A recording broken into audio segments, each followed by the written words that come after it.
They crushed the hunter-gatherer populations they found along the way. But deserts were natural barriers to them because you can't really farm there and cows just won't eat sand for some reason. The San of the Kalahari were protected by their hostile desert home. But then Europeans arrived.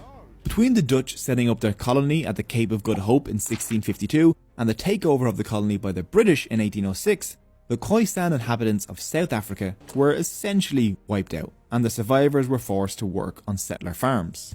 The San to the north began attacking farms and killing livestock. The settlers continued to try and push north with their horses and rifles. The San people were easily startled by the colonists, but soon came back, and in greater numbers. This strategy seemed to work for them, and they managed to stall the settlers from moving further north. Something that surprised the European colonists was that the San were important traders in the region, and had been trading animal skins, ivory, jewellery, and oddly enough, mining and shipping copper across the desert to their Bantu neighbours. The San settler stalemate was broken in 1884 when Germany claimed modern-day Namibia as a colony, German Southwest Africa. Settlers hungry for diamonds, ivory, and farmland poured into San and other native peoples like the Herero and Namas territory. Water pumps could now turn the Kalahari into farmland. Germany seized control of the land. They rammed the ramparts, they took over the airports, and committed the first genocide of the 20th century.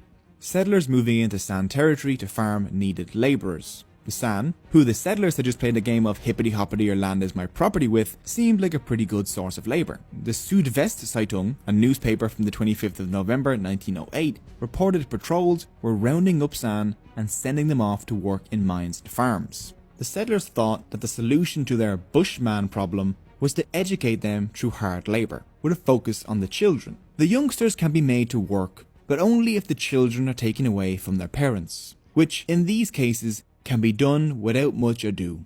The Germans would eventually lose their colony to the South Africans after World War I, but the story of the San under the South Africans was the same as it was under the Germans. From the 1940s onward, the San in Southwest Africa and newly independent Botswana were removed from their native lands, banned from hunting, and pushed onto farms. Only a small section of Nainai in Southwest Africa and the Central Kalahari Game Reserve in Botswana remained where the San could hunt and gather in relative peace. The overwhelming majority of the San had become Southwest Africa's, Botswana's, and South Africa's supply of cheap labour.